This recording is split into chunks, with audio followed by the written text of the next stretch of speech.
Yep, I'm coming in. Hey, Breen, what do you think about the robots? Do you like the robots? No. You don't? Do they get in your way? Yeah. Okay. Hey guys, Kev here, and I just wanted to give you a little review on the Betta SE Plus automatic pool skimmer robot.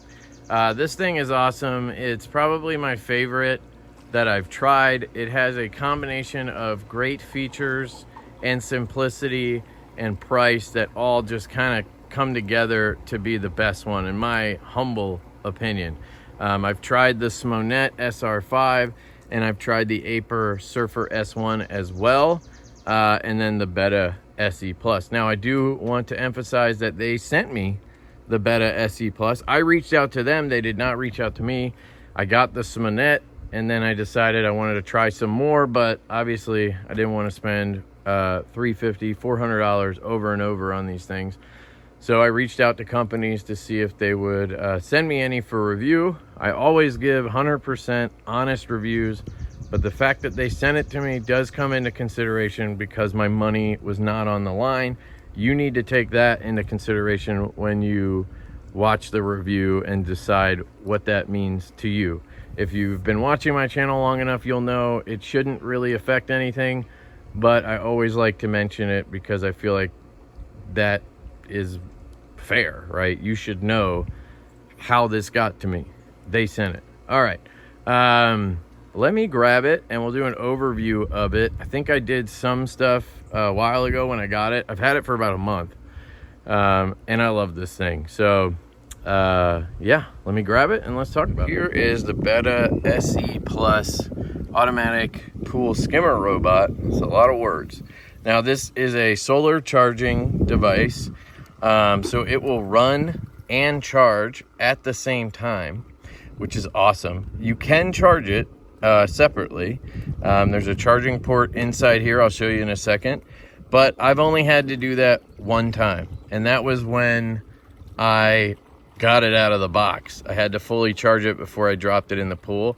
Since then, about a month ago, we've gotten a lot of sun, a lot of heat, and this puppy has run constantly without any other charging except for the solar, which is impressive. But they've all done that extremely well. I've tested 3 of these and they all use the solar extremely well. I've had no issues with this one at all. Oops, almost fell there. I think I already filmed the portion where I showed it pulling in debris, but this is how you open the basket, which I love. The first one I reviewed was the Smonet SR5, and that one you have to pull the basket out of the front and it's awkward, and if you try to do it with it in the pool you end up with debris in places and it's just not fun. This, you just pop forward and you lift the top back and that's it. Here is your charging port right here. You just lift this up, plug the charger in, and make sure you always seal this before you put it back in the pool, and make sure this is dry when you charge it. Let it dry before you charge. Here's the basket. Simple. You just pull it out of here like so. Let the water drip out. I'm trying to keep this close so I don't lose it. Let me try to tuck it under the coping here a little bit. But here's the basket. You have the impaler built in. Very nice impaler, works really well. You have a handle, and then you have all your debris. You also have a fine filter material, so this will actually hold slime and kind of nasty little things. It's really nice for that. So you just rinse it out with a hose and it's all clean, but it picks up that kind of stuff that's floating around on the top. You know how sometimes you get like foam and shit on the top? Especially for me, I think, because I have the liquid solar cover, maybe that comes into play. But yeah, I usually just take it out, knock it, and let it empty out. If I need to rinse it because of slime or whatever, I'll do that with the hose. Get that one out of here. And you'll notice the sensor on that one isn't too good. It's good, but it doesn't really stop collisions. It just gets away after it collides, if that makes sense. This one, the sensors are almost too good. And I'll show you. So the on-off switch is back here, super simple. On and off. There's no other options. There's no Wi-Fi. There's none of that shit. You just turn it on. It kicks in. I'll show you the impaler running. It's got a good pace to it, so it pulls everything in. You have little legs there, so you can adjust the height. So if you have stairs or something, it can hit that and then bounce off instead of going on top and then getting stuck.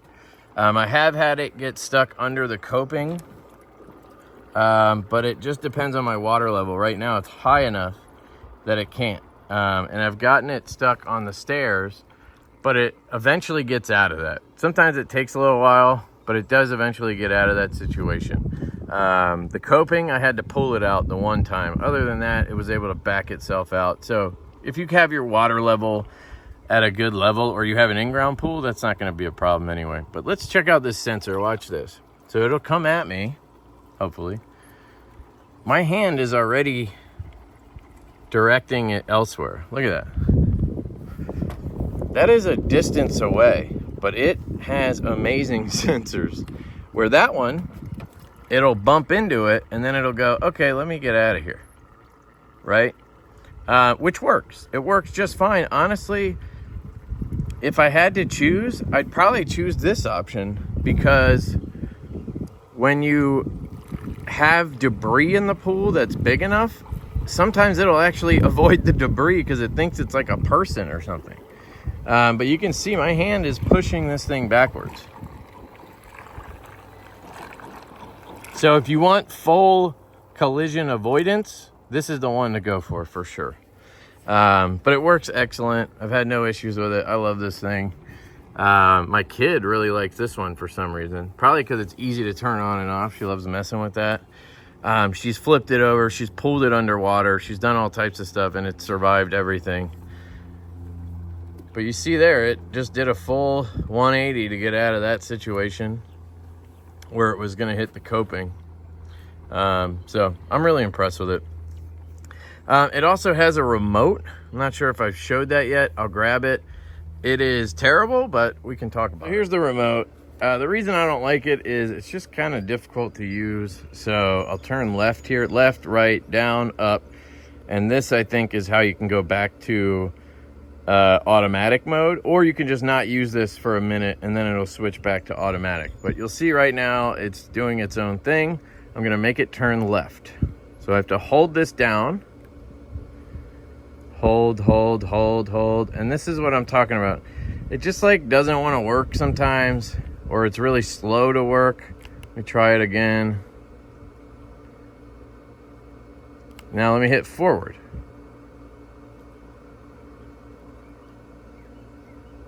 See, it's not working at all at the current moment. You can see I have it aimed the right way. Well, let me make sure I have it on. It's on, right? Yep, I can see it moving there. Let's get a little closer. See, I'm only like 15 feet away. But the remote doesn't work from 15 feet away. So let's turn to the right now.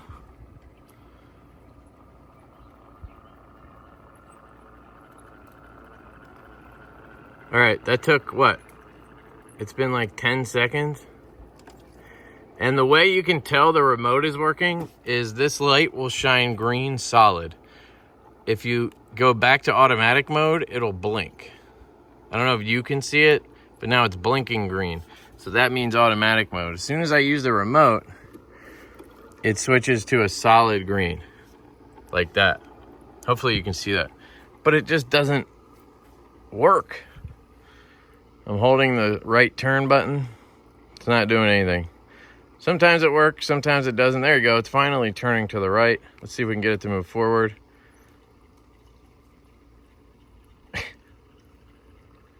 It's just not good on the remote. That's the best thing I can say for it. So that's why I haven't really used it. And do I think this should impact your thoughts on buying it or not? No. You know, if you really want a remote, the Aper Surfer S1 here has a remote on the app, and it works very, very well from a distance because you're on Wi-Fi and everything. This one just does not work well. Maybe I have a bad one, but sometimes it works, sometimes it doesn't. I don't need a remote for my skimmer robot, so that doesn't affect my thinking on it. But yeah, I wanted to show you guys that. So here's the Betta SE Plus. We're gonna drop some debris in, see how it does. See how that does. And it turned away, great. That's not what we wanted. Sir, come back. Come back. Okay, hang on. So that was actually a great example of how the sensors work too well on the Betta SE Plus. It saw my hand and immediately started turning. So I'm gonna try this again. Drop some stuff in there. I'm gonna help it this time because I don't feel like dropping stuff in my pool constantly. So there's the stuff. There's the Betta. Let's see if it can gobble up most of that. Now it obviously, some of it hit the corner, so it's not gonna get it all. And we got one leaf that came out the bottom there. See if we can't, oh, it hit the vacuum. Let's drop something else in front of it and see how it does here. Here we go, that's a good view. No. Sensor. You're not supposed to sense the stuff. You're supposed to eat the stuff. You can see inside there, you can see some of the material. So I'm kind of messing with the sensors by getting in front of it, but we can see here, everything has been gobbled up. So I do have some more leaves over there that I dropped in earlier. All right, so here we go. We're gonna get this guy to eat some stuff. I already did, but see if the sensors don't mess everything up here. See. All right.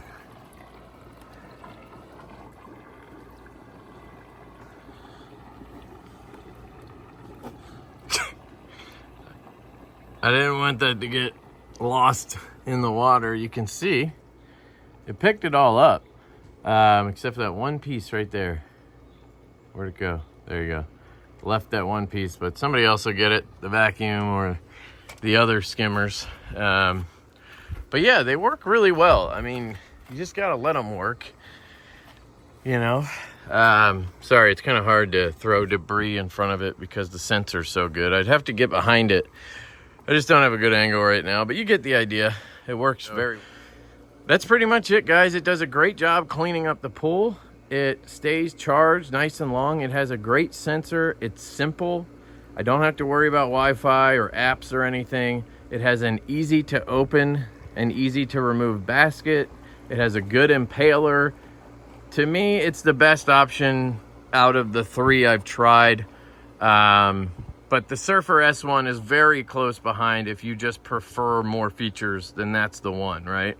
If you want the cheapest option, the Smonet SR5 is the one. They all work, in my opinion. Some people have said they've had issues with the Smonet. I haven't. It works, and it was $250 with the coupon on Amazon. This one I think is like $350 or $400, depending on if you get the SE or the SE Plus. Excellent product. I don't know what the Plus adds to this versus the SE, so I apologize. I don't have that info. I don't know if it's the remote, because if it is, then don't worry about it. But this is the one I would get if I was you, and that's my honest opinion. They sent me that. Aper sent me that one, and I paid for the Smonet. But this is the one. If I had to buy another one, I would buy this one. If I was gifting one to somebody, I would buy this one. You just turn it on, throw it in. It's so easy, and it works well. Easy to clean, you know. So thank you to Betta. I appreciate them sending this out to me. And thank you guys for watching. I love you. I'll put a link down below on Amazon if you guys want to check it out. I would appreciate it. I'll link their website as well. I hope you guys have a great day and you stay cool. catch you later. Peace.